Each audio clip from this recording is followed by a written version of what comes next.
Welcome to the HERHealth podcast, transforming health for women and girls at risk, where we empower women and girls to take charge of their health and well-being. Join us as we shine a spotlight on issues affecting women and girls' health and explore ways to create positive change. Get ready to be inspired and empowered as we discuss health, advocacy, and empowerment for women and girls at risk. Please be advised that this podcast may cover sensitive topics such as gendered violence. We understand that these discussions can be difficult to listen to. If you feel uncomfortable or need support, we encourage you to prioritize your well-being. Consider exploring our other podcasts if these topics are triggering for you. Resources can be found in the description. So welcome to the HERHealth podcast, where we spotlight the voices, research, and ideas shaping health and social services for women, girls, and gender diverse people affected by violence and adversity. Today's episode is adapted from the AVA webinar series, Shame to Guilt and Stalking, exploring two forms of intimate partner violence among sexual and gender minorities and women living rurally, featuring Stefan Kurbatfinski from the University of Calgary. In this conversation, we'll unpack two subtle yet deeply harmful forms of intimate partner violence, shame to guilt tactics and stalking. Shame to guilt describes how abusers use shaming strategies to make their partners feel guilty, which can silence disclosures, prevent leaving the relationship, and erode self-care. Stalking, often involving surveillance and monitoring, is a proximity-seeking behavior that maintains the abusive connection and undermines the survivor's quality of life. For sexual and gender minorities and women living in rural areas, groups face unique challenges such as homophobia or geographical isolation. These dynamics can manifest in distinct and complex ways. Stefan draws on lived experience narratives and service provider insights to explore these patterns and offers practical evidence-informed strategies for improving support and service delivery. Stefan Kurbatfinski is a fourth-year doctoral student in the Department of Community Health Sciences at the Cumming School of Medicine, University of Calgary. His research focuses on health disparities among families experiencing vulnerabilities, particularly sexual and gender minority groups. With a post-doctoral position planned at the University of Toronto, Stefan aims to further explore longitudinal parent-child development in sexual and gender minority families. Let's dive into this important conversation. Thank you so much for joining me today. Yeah, thank you for having me, and thanks for that very nice introduction. It's a very important topic, so I'm happy to talk about it with you. Of course. Thank you so much. And to dive in, the team coined the term shame to guilt. So can you explain what shame to guilt means in the context of intimate partner violence and why it's important to name and study this tactic? Yeah, so I think you had kind of alluded to what it means earlier, but shame to guilt kind of arose from this idea that the two emotions are often conflated. So people might think that they're feeling experiences of guilt when it's actually shame, or vice versa. So just to define what they mean individually, shame is shame is an emotion that is incurred by someone else onto you. So someone does something that makes you feel ashamed. Whereas guilt comes from internally, so you do something, you reflect on something, and you start to feel bad on your own accord. So the reason we chose this word was because oftentimes abusive individuals will use sort of shame-based behaviors to make their partners then feel guilt, which they confuse between shame and guilt. So while we say shame to guilt, it's actually that the partner is incurring feelings of shame, where the individual who's experiencing this behavior themselves identifies as guilt. It's really important because shame to guilt, as you also briefly mentioned, having experiences of guilt can really impact how you navigate relationships. It starts to make you sort of blame yourself on experiences, makes the perpetrator or the abuser seem like they're maybe right and not actually being abusive. So it's really important to define the two. Yeah, thank you so much. I really appreciate it. I think that many people really conflate the two ideas or definitions of shame and guilt. So I thank you for highlighting that shame is inflicted by others. And unfortunately, a partner experiencing violence may perceive that as like internal guilt or reflect that as guilt, and how that is linked to the cycle of abuse. So I really appreciate you diving into that. Exactly. And just to add, it can be so discreet that's why it's so important to study, because beyond even those experiencing it, a lot of healthcare providers or service providers may not be necessarily aware of all of these very unique and strategically designed behaviors, like, and actions that actually end up causing individuals to feel shame or slash guilt. Definitely. To kind of shift gears, you talk about a rationale to the research, particularly highlighting femicide, which is the killing of women and girls because of their gender expression or identity, and that usually occurs every 48 hours. And unfortunately, this does often occur after a separation of an intimate partner violent incident, and can involve some type of stalking or monitoring beforehand. So I know that was a very big rationale into the stalking research, and so I'm very curious as how does stalking function as a proximity-seeking form of intimate partner violence, and what makes it so harmful to a survivor's well-being and autonomy? Yeah, thanks for that question. It's, again, really important.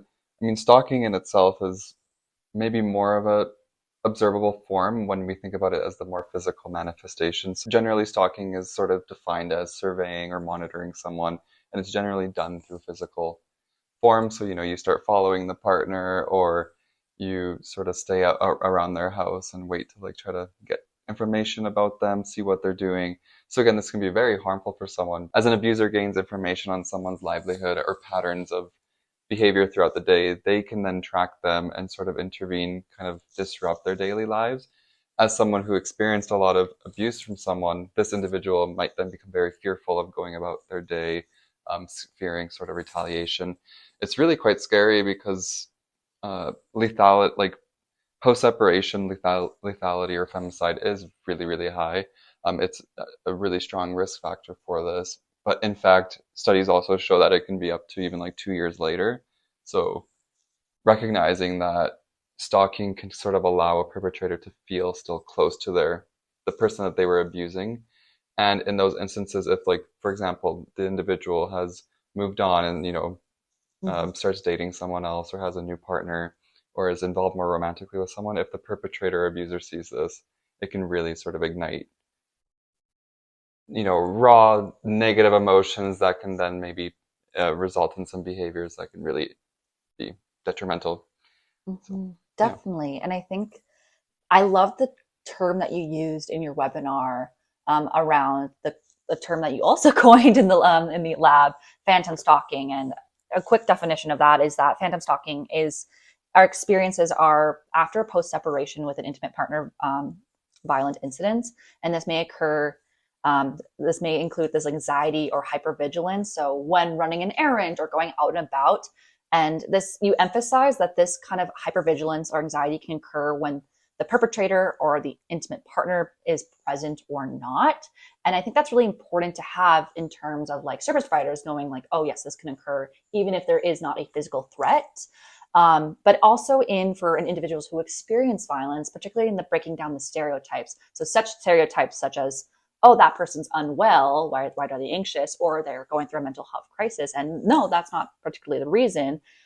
Is they want to be hypervigilant in case there is a threat, and it might not even be there. That's understandable. So thank you for highlighting that in your webinar, but also talking more in depth about this hypervigilance and anxiety that individuals might experience after an incident of violence. Yeah, and it can be definitely if you think about it, if you're constantly in fear that someone's going to be following you or attacking you, hurting you, this of course will have implications on how you go about your day. It can cause a lot of distress throughout your day. And yeah, we differentiated it based on diagnosed mental health conditions in the DSM-5. So just understanding that there are differences. It can even happen if someone didn't experience stalking in their relationship, even because they think that their partner is capable of doing such behavior. So it really does separate from some of those classic definitions of post-traumatic stress disorder or paranoid ideation. Thank you for really breaking down how that's different from a DSM-5 diagnosis. And yeah, that's some people that may be feeling this, it's very valid, and there's a trick for it. So I feel like I really appreciate that now in my terminology going forward in these conversations. In this conversation of intimate partner violence, I find it so important to highlight that violence impacts individuals differently, especially when we look at through an intersectional lens. So intersectionality, kind of understanding how the various social identities, such as one's race, gender, sexual expression, disabilities, overlap and create unique experiences of things like discrimination or privilege and things like that. So to you, Stefan, for sexual and gender minorities and women living rurally, what unique vulnerabilities or barriers influence how shame to guilt and stalking manifest? Yeah, I think one of the first things I just want to start with this is, and you've also kind of touched on that via the lens of intersectionality theory, but what I want to just make like well defined is that sexual and gender minorities and women living rurally don't inherently experience more, aren't like inherently prone to experiencing more shame to guilt or stalking. However, they experience vulnerabilities, so social oppressions that then cause them to experience these behaviors. So it's not their fault, it's society's fault. And I just want to make that really clear, because when we talk about these things, whether it's in writing or orally, it's really important to make that distinction. But specifically for sexual and gender minorities, I think one of the first problems is we often clump all these different identity groups. Even as we're speaking right now, we keep saying sexual and gender minorities, which is fair. Like there's so many different identity groups that it's hard to always specifically talk about each group.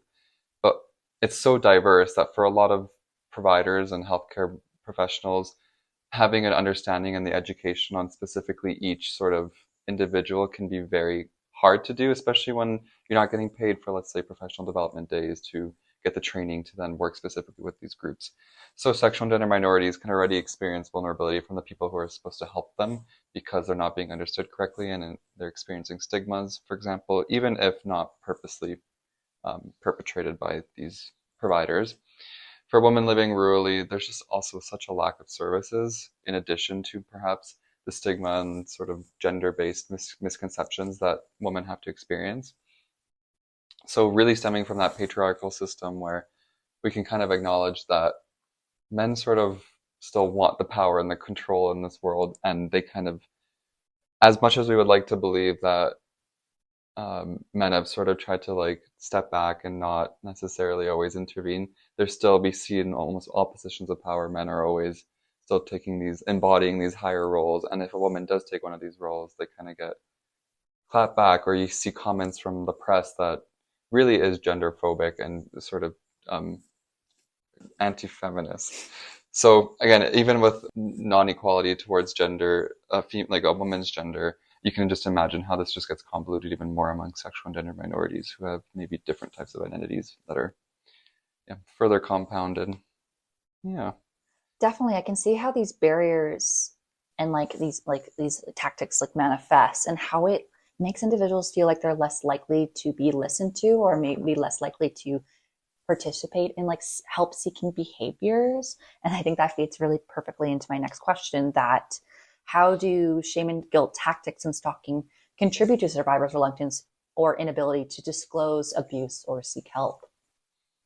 Shame to guilt, again, as I kind of alluded to earlier, and so have you, is guilt really makes individuals feel like maybe they're the reason for why the abuse is happening, or why perhaps the children aren't maybe necessarily doing well, or like lower income, all these things. Perpetrators have such a great capacity and ability to make their partners feel bad and to blame for all these experiences that individuals might not even be aware that they're experiencing abuse or be aware that they need help, as opposed to maybe their like the abusive partner needing help.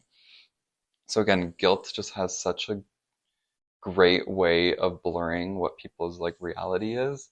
And it can, it just, like I heard it from a service provider, it's just individuals who have experienced abuse have such a like amazing ability to blame themselves for these experiences because the abusers are so strategic in how they respond to and engage with their partners. Yeah, I think it really leads into a little bit outside of like the idea that there's no such thing as a perfect victim or individual that experiences abuse, because there is so much, just like a lot of tactics that try to make the individual feel shame to then these guilt behaviors. I think you mentioned like things like gaslighting, love bombing, and I forgot what you said. It was like something along the lines of how this honeymoon phase that perpetrators of violence love Grooming. to grooming. Thank you. They'll circle back into like, this has only happened one time. I promise it won't be like this again. And then try to go back into the cycle of like, well, things are good again. Things are perfect again. And I can understand why individuals experience this. go through the cycle of abuse many times before they actually seek help, because it Yeah. is so pervasive. And I imagine honestly that most people have probably observed or seen this with their friends. Not necessarily that it has to be to this same level of severity of like physical or sexual or emotional abuse, but we probably have all seen it in one way or another sort of manifest with one of our friends or someone in our lives, even if a brief cycle. But the cycle of abuse is so pervasive, and the shame to guilt is really at the core of the cycle of abuse and really initiates it and perpetuates it. Well, thank you so much. To kind of switch gears a little bit, so my research is very much how academia and nonprofits can bridge the gap of knowledge mobilization and how we can actually get research into practice. And I'm learning more about that in my master's, and I really appreciate that. So hearing your research and getting the chance to talk to service providers that work with both rural women and sexual and gender minorities, what are some patterns or key themes that emerge from their experiences working with these populations?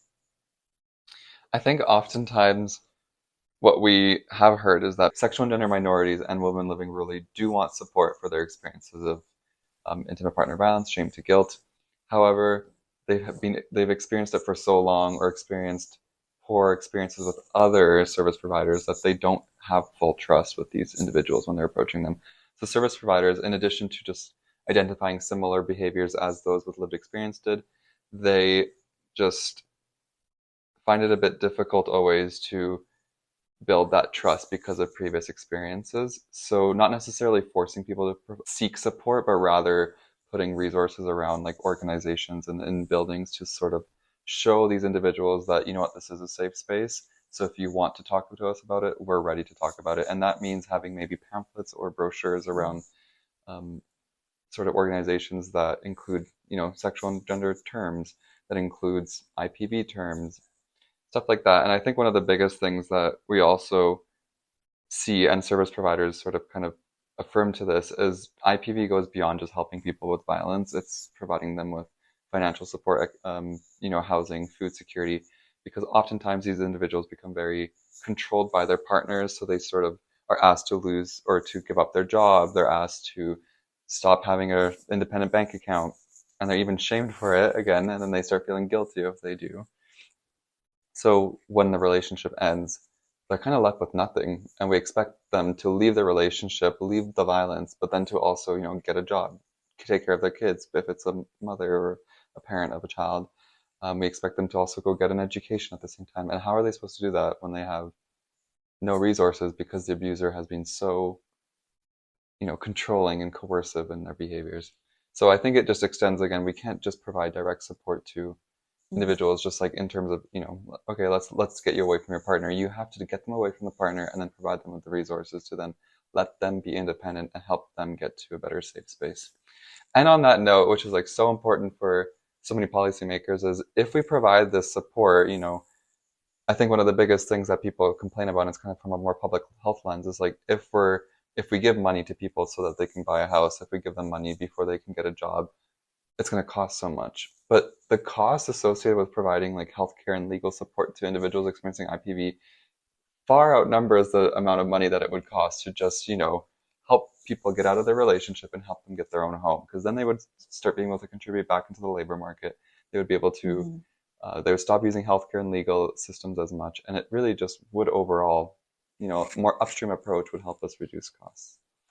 I would like to highlight, so reading a paper about 2009, the total global, like the Canadian burden of intimate partner violence, so going to the ER, all the considerations, was in the billions of dollars that we could like put into systemic, like things in the social determinants of health. I won't get into that today, but how we get people to financially to feel independent, to find housing, to feel secure when leaving a violent situation is going to outweigh the burden that we already are seeing in nationally. So thank you for highlighting that. And also thank you. I think this also contributes to the conversation that when there's these misconceptions of people being like, well, why did they go back to their partner after they experienced this violent moment or things like that? It's because they don't have these resources to leave that situation, or they may feel unsafe to leave that situation because they're not financially independent or have the supports they need to leave. And that's also very much complicated if there's children involved. That's like, okay, well, I can't leave because there might be retaliation, to my child safety. So thank you for much highlighting the other factors we have to consider when talking about intimate partner violence and leaving and feeling supported and safe. Yeah, just to echo, like those were service providers' perspectives too. So it was like, yeah, it's really important. Based on that estimate too, I think it ended up being around $14,000 per woman a year who experiences IPV is how much it costs to provide care. So even just hypothetically, if you provide $10,000 a year to someone, you would be saving $4,000. Just letting that sink in. But anyway, we're gonna let that sink in. But as I already mentioned, speaking about myths and misconceptions and breaking down barriers, what are some very common myths and misconceptions about sexual and gender minorities that may contribute to this culture that we see in stereotypes of intimate partner violence? Yeah, I mean, there's so many distinct and unique ones that happens for each sort of group that's kind of captured within the sexual and gender minority population.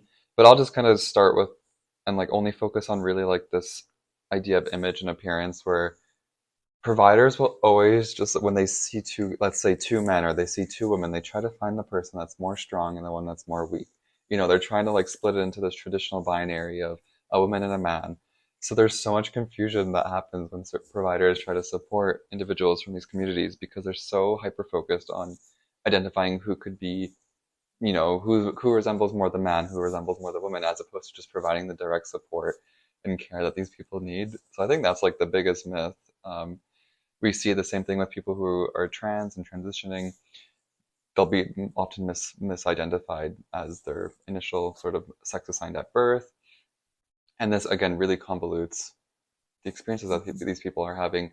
At the end of the day, it just always sounded like, and it was quite a common theme among all these different groups, that providers try to find the more masculine, stronger looking individual and classify them as the perpetrator, which is scary because it also just shapes how people feel like sometimes they need to embody roles in their relationships too. So yeah, I think this might have been the misconception paper or another paper I read that there is a particular participant in like a lesbian relationship, and when talking with our CMP, they didn't believe that intimate partner violence could exist among two women.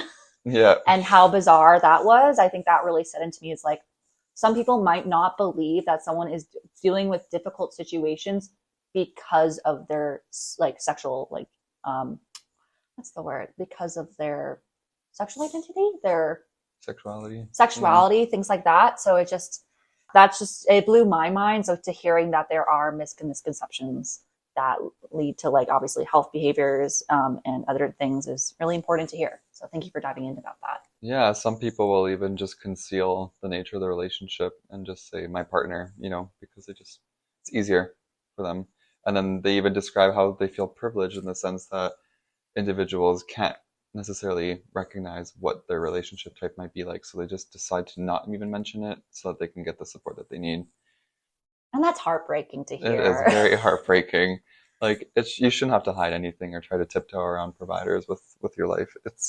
Unless you don't want to share it, which is also totally fine. But that's true. In many instances, it can help sort of give context and help you maybe get the next steps that are needed. Definitely. And kind of talking about next steps, what are some evidence-informed strategies can maybe providers, advocates, or community organizations use to better identify and to respond to these subtle forms of intimate partner violence?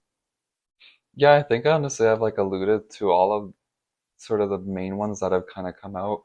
Of course, we always talk about, increased education, we talk about increased funding, and those are important, but they're also, I kind of get frustrated with those recommendations because they are really tangible, but they've been talked about for so long and they're not being done. We even see changes, kind of reversing back to more traditional ways in some educational reforms. At least here in Alberta, for example, we've seen some changes with trans rights and trans children. But I think, as I mentioned earlier, like one of the biggest things would be maybe having like resources within these healthcare settings that just kind of show that your organizational culture is aware of different identities and, comfortable with supporting sexual and gender and maybe women living rurally. Because a lot of times people, it's hard for people to come get help. So just having those resources around, just like mentioning, this is what violence looks like. I'm not saying you're experiencing it, I'm just letting you know what it looks like, can at least get people to start thinking about, okay, and reflecting on maybe I'm experiencing violence and maybe I should be seeking support and maybe this isn't normal. So I think that's one big thing. And I think the other thing is if we could just put more investment into, like I mentioned earlier, public health and provide people with, and I might be biased because I'm studying public health, but providing people with the financial support and sort of tangible next steps so that they can leave the relationship and go to a safe place, be able to self-sustain themselves by getting a job, being able to feed themselves, not having to rely on this abusive partner anymore is so necessary, because without that, either they turn to poverty, being homeless on the street, or they have to go back to the abusive partner, usually, or shelters. But shelters can also have a timeline on how long you're allowed to be there. So after 6 weeks, you might get kicked out. Where are you supposed to go? Like, it's just so convoluted. So, anyways, investing more money, which isn't necessarily the provider's role, that's the government's role and these public policymakers. Yeah. I think it takes everyone. I think everyone likes to think it's just legal or government should be worrying about this, but it's everyone that should be aware of this and making everyone feel like they can disclose to them if they feel comfortable, that they're being listened to and being validated to their experience, that anyone can experience violence at any point in their life. So just to hear that, I think is really important. And I know I really appreciate you talking about how this is a public health issue as well.